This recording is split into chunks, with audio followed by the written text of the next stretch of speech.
بسم الله الرحمن الرحيم. صاد والقرآن ذي الذكر بل الذين كفروا في عزة وشقاق كم أهلكنا من قبلهم من قرن فنادوا ولا تحين مناص وعجبوا أن جاءهم منذر منهم وقال الكافرون هذا ساحر كذاب أجعل الآلهة إلها واحدا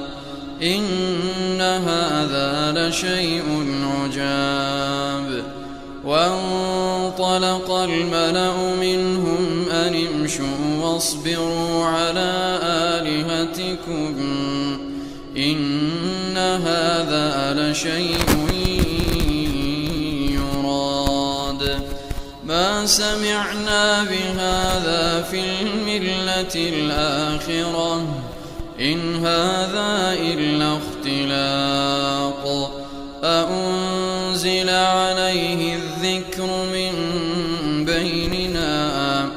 بل هم في شك من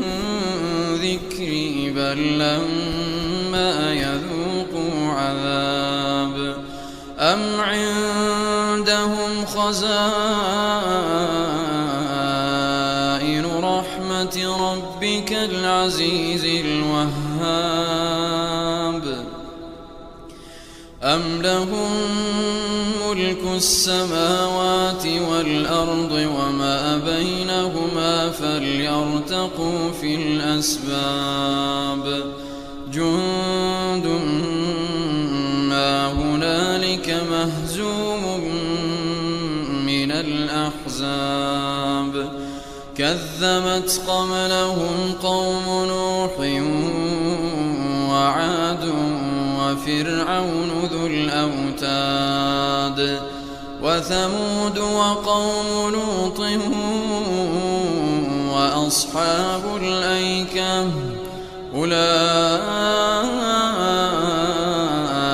الأحزاب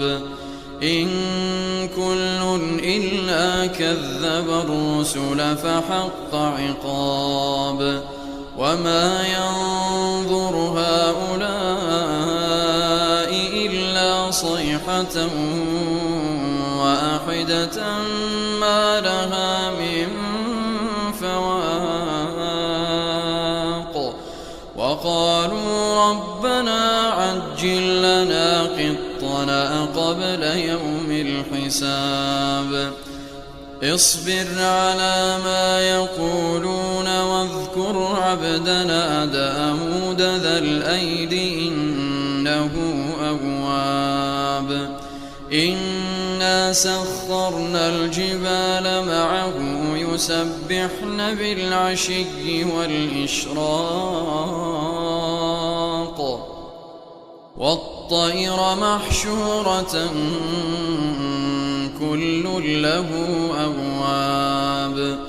وشددنا ملكه وآتيناه الحكمة وفصل الخطاب وهل أتاك نبأ الخصم إذ تسوروا المحراب إذ دخلوا على داود ففزع منهم قالوا لا تخف خصمان بغى بعضنا على بعض فاحكم بيننا بالحق ولا تشطط واهدنا إلى سواء الصراط إن هذا أخي له 99 نعجة ولي نعجة واحدة فقال أكفلنيها وعزني في الخطاب. قال لقد ظلمك بسؤال نعجتك إلى نعاجه وإن كثيرا من الخلطاء ليبغي بعضهم على بعض إلا الذين آمنوا وعملوا الصالحات وقليل ما هم. وظن داود أنما فتناه فاستغفر ربه وخر راكعا وأناب فغفرنا له ذلك وإن له عندنا لزلفى وحسن مآب. يا داود إنا جعلناك خليفة في الأرض فاحكم بين الناس بالحق ولا تتبع الهوى فيضلك عن سبيل الله. إن الذين يضلون عن سبيل الله لهم عذاب شديد بما نسوا يوم الحساب. وما خلقنا السماء والأرض وما بينهما باطلا ذلك ظن الذين كفروا فويل للذين كفروا من النار. أم نجعل الذين آمنوا وعملوا الصالحات كالمفسدين في الأرض أم نجعل المتقين كالفجار. كتاب أنزلناه إليك مبارك ليدبروا آياته وليتذكر أولو الألباب. ووهبنا لداود سليمان نعم العبد إنه أواب. إذ عرض عليه بالعشي الصافنات الجياد فقال إني أحببت حب الخير عن ذكر ربي حتى أتوارت بالحجاب. ردوها علي فطفق مسحا بالسوق والأعناق. ولقد فتنا سليمان وألقينا على كرسيه جسدا ثم أناب. قال رب اغفر لي وهب لي ملكا لا ينبغي لأحد من بعدي إنك أنت الوهاب. فسخرنا له الريح تجري بأمره رخاء حيث أصاب والشياطين كل بناء وغواص وآخرين مقرنين في الأصفاد. هذا عطاؤنا فامنن أو أمسك بغير حساب. وإن له عندنا لزلفى وحسن مآب. واذكر عبدنا أيوب إذ نادى ربه أني مسني الشيطان بنصب وعذاب. اركض برجلك هذا مغتسل بارد وشراب ووهبنا له أهله ومثلهم معهم رحمة منا وذكرى لأولي الألباب وخذ بيدك ضغثا فاضرب به ولا تحنث إنا وجدناه صابرا نعم العبد إنه أواب واذكر عبادنا إبراهيم وإسحاق ويعقوب أولي الأيدي والأبصار إنا أخلصناهم بخالصة ذكر الدار وإنهم عندنا لمن المصطفين الأخيار واذكر إسماعيل واليسع وذا الكفل وكل من الأخيار هذا ذكر وإن للمتقين لحسن مآب جنات عدن مفتحة لهم الأبواب متكئين فيها يدعون فيها بفاكهة كثيرة وشراب وعندهم قاصرات الطرف أتراب هذا ما توعدون ليوم الحساب إن هذا لرزقنا ما له من نفاد هذا وإن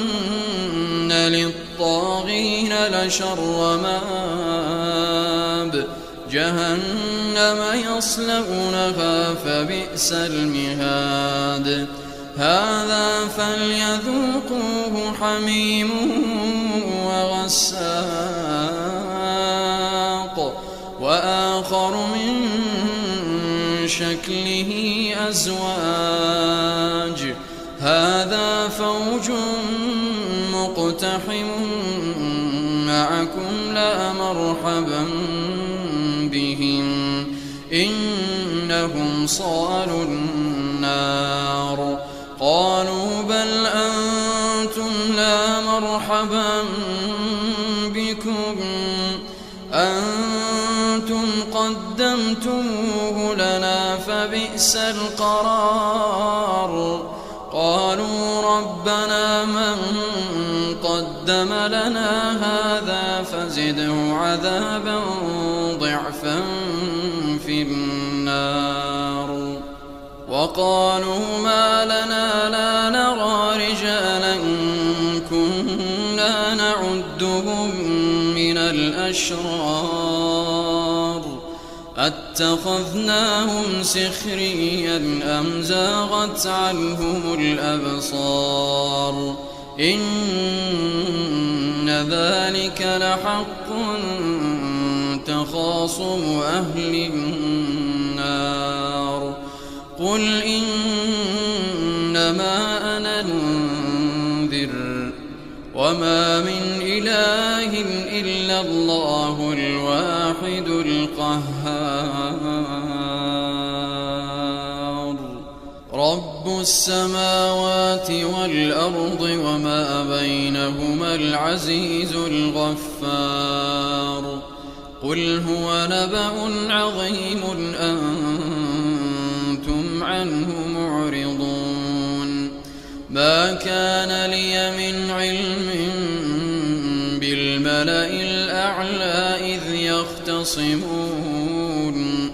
إن يوحى إلي إلا أنما أنا نذير مبين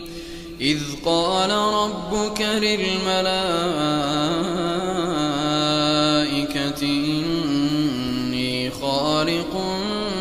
بشرا من طين فإذا سويته ونفخت فيه من روحي فقعوا له ساجدين فسجد الملائكة كلهم أجمعون إلا إبليس استكبر وكان من الكافرين قال يا إبليس ما منعك أن تسجد لما خلقت بيدي أستكبرت أم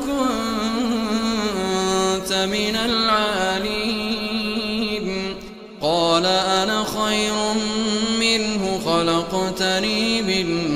نار وخلقته من طين قال فاخرج منها فإنك رجيم وإن عليك لعنتي إلى يوم الدين قال رب فأنظرني إلى يوم يبعثون قال فإنك من المنظرين إلى يوم الوقت المعلوم قال فبعزتك لأغوينهم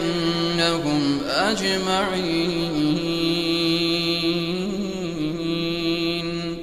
إلا عبادك منهم المخلصين قال فالحق والحق أقول لأملأن جهنم منك وممن